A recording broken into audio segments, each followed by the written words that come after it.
युद्ध कांड 24वां सर्ग। श्री राम जी का लक्ष्मण जी से लंका की शोभा का वर्णन करके सेना को व्यूहबद्ध खड़ी होने के लिए आदेश देना। श्री राम की आज्ञा से बंधन मुक्त हुए शूक का रावण के पास जाकर उनकी सैन्य शक्ति की प्रबलता बताना तथा रावण का अपने बल की डींग हाँकना। सुग्रीव ने उस वीर वानर सेना की यथोचित व्यवस्था की थी। उनके कारण वह वैसी ही शोभा पाती थी जैसे चंद्रमा और शुभ नक्षत्रों से युक्त शरद काल की पूर्णिमा सुशोभित हो रही। वह विशाल सैन्य समूह समुद्र के समान जान पड़ता था। उसके भार से दबी हुई वसुधा भयभीत हो उठी, उनके वेग से डोलने लगी। तदनंतर वानरों ने लंका में महान कोलाहल सुना, जो भेरी और मृदंग के गंभीर घोष से मिलकर बड़ा ही भयंकर और रोमांचकारी जान पड़ता था। उस तुमुल नाद को सुनकर वानर युद्धपति हर्ष और उत्साह में भर गए और उसे ना सह सकने के कारण उससे भी बढ़कर जोर जोर से गर्जना करने लगे। राक्षसों ने वानरों की वह गर्जना सुनी जो दर्प में भरकर सिंहनाद कर रहे थे। उनकी आवाज आकाश में मेघों की गर्जना के समान जान पड़ती थी। दशरथ नंदन श्री राम ने विचित्र ध्वजा पताकाओं से सुशोभित लंकापुरी को देखकर व्यथित चित्त से मन ही मन माता सीता का स्मरण किया। वे भीतर ही भीतर कहने लगे, हाय, यही वह मृगलोचना सीता रावण की कैद में पड़ी है।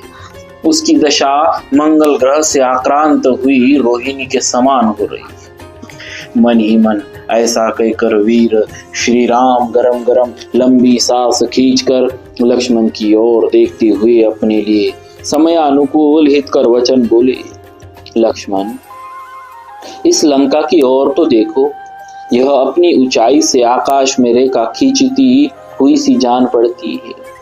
जान पड़ता है पूर्व काल में विश्वकर्मा ने अपने मन से ही इस पर्वत शिखर पर लंकापुरी का निर्माण किया है।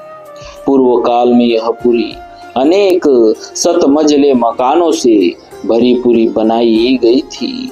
इसके श्वेत एवं सघन विमानाकार भवनों से भगवान विष्णु के चरण स्थापना का स्थानभूत आकाश आच्छादित सा हो गया।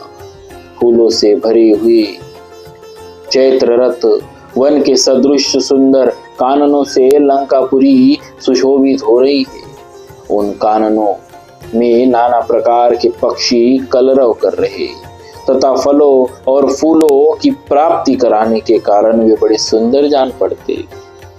देखो, यह शीतल सुखद वायु इन वनों को, जिनमें मतवाले पक्षी चहचहा रहे हैं, भौरे पत्तों और फूलों में लीन हो रहे तथा जिनके प्रत्येक खंड कोकिलों के समूह एवं संगीत से व्याप्त है, बारंबार कंपित कर रहे।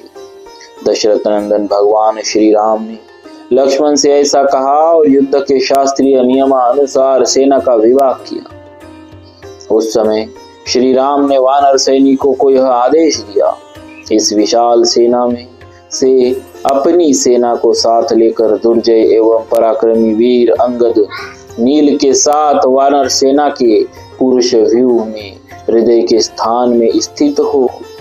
इसी तरह ऋषभ नामक वानर कपियों के समुदाय से घिरे रहकर इस वानर वाहिनी के दाहिने पार्श्व में खड़े रहे, जो गंध हस्ती के समान दुर्जय एवं वेगशाली है।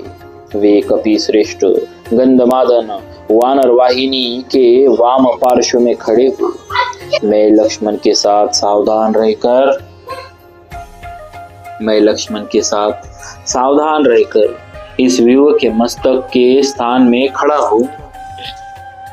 जांबवान, सुषेण और वानर वेगदर्शी, ये तीन महामनस्वी वीर जो रीछों की सेना के प्रधान हैं, वे सैन्य व्यूह के कुक्षी भाग की रक्षा करें। वानरराज सुग्रीव वानर वाहिनी के पिछले भाग की रक्षा में उसी प्रकार लगे रहे।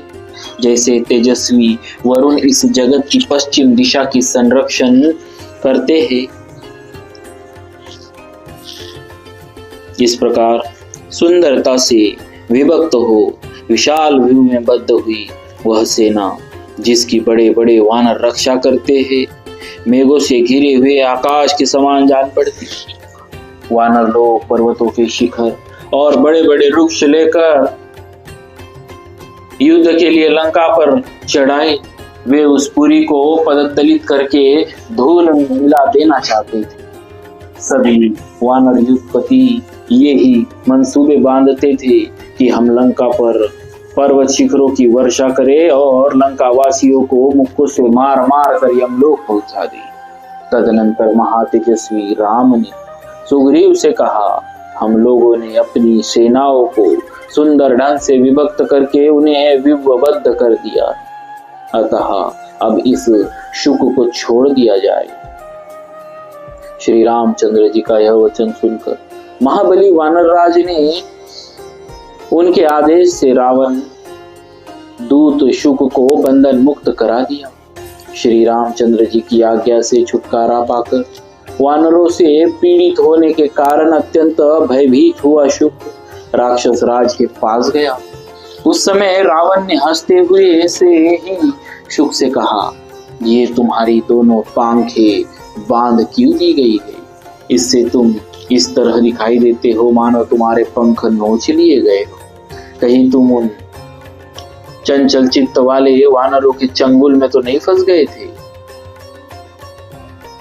राजा रावण के इस प्रकार पूछने पर भय से घबराए हुए शुक ने उस समय उस श्रेष्ठ राक्षस राज को इस प्रकार उत्तर दिया, महाराज, मैंने समुद्र के उत्तर तट पर पहुंचकर आपका संदेश बहुत स्पष्ट शब्दों में मधुर वाणी द्वारा सांत्वना देते हुए सुनाया, किंतु मुझ पर दृष्टि पड़ते ही कुपित हुए वानरों ने उछलकर मुझे पकड़ लिया और घूसों से मारना एवं पाखे नोचना आरंभ कर दिया। राक्षस राज, वे वानर स्वभाव से ही क्रोधी और तीखे हैं, उनसे बात भी नहीं की जा सकती थी। फिर यह पूछने का अवसर कहाँ था कि तुम मुझे क्यों मार रहे हो? जो विराट कबंध और खर का वध कर चुके हैं, वे श्री राम सुग्रीव के साथ सीता के स्थान का पता पाकर उनका उद्धार करने के लिए आए।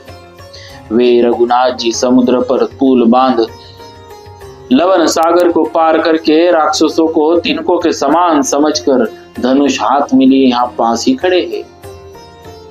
पर्वत और मेघों के समान विशालकाय रीछ हो और वानर समूहों की सहस्त्रों सेनाएं इस पृथ्वी पर छा गई है। देवता और दानवों में जैसे मेल होना असंभव है, उसी प्रकार राक्षसों और वानर राज सुग्रीव के सैनिकों में संधि नहीं हो सकती। अतः जब तक वे लंकापुरी की चार दीवारी पर नहीं चढ़ जाते, उसके पहले ही आप शीघ्रता पूर्वक दोनों में एक काम कर डालिए। दो में से एक काम कर डालिए, या तो तुरंत ही उन्हें सीता को लौटा दीजिए या फिर सामने खड़े होकर युद्ध कीजिए। शुक की यह बात सुनकर रावण की आंखें रोष से लाल हो गई। वह इस तरह घूर घूर कर देखने लगा मानो अपनी दृष्टि से उसको दग्ध कर देगा। वह बोला, यदि देवता, गंधर्व और दानव भी मुझसे युद्ध करने को तैयार हो जाए तथा सारे संसार के लोग मुझे भय दिखाने लगे, तो भी मैं सीता को नहीं लौटाऊंगा।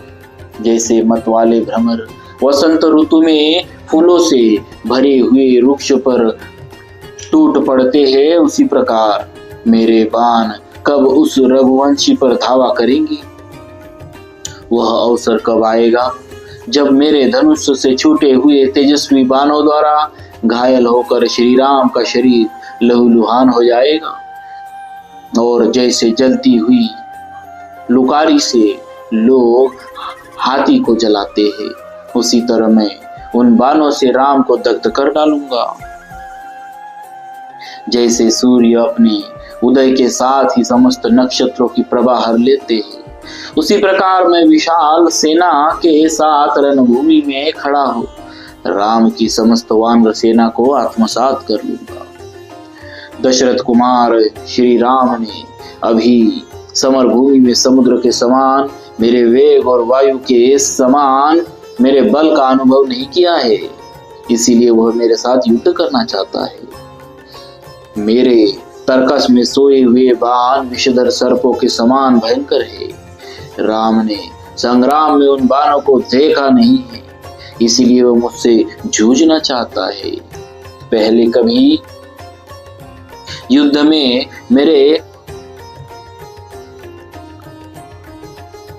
में राम का मेरे बल पराक्रम से पाला नहीं पड़ा है, इसीलिए वह मेरे साथ लड़ने का हौसला रखता है।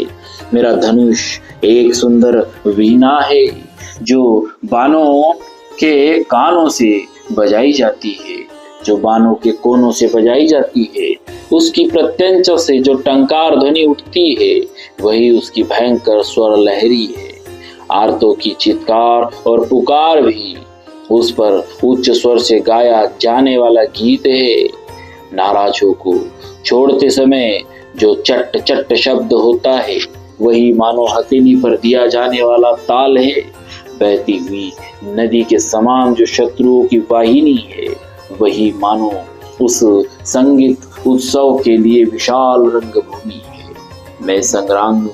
मैं सम्रांगण में उस रंगभूमि के भीतर प्रवेश करके अपनी वह भयंकर वीणा बजाऊंगा।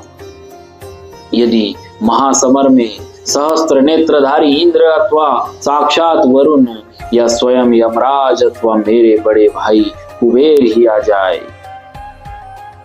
तो वे भी अपनी बाणाग्नि से मुझे पराजित नहीं कर सकते। इस प्रकार श्री वाल्मीकि निर्मित आर्ष रामायण आदि काव्य के युद्धकांड में 24वां सर्ग पूरा हुआ। बोलिए श्री सीताराम जी महाराज की जय। भक्तवत्सल भगवान की जय।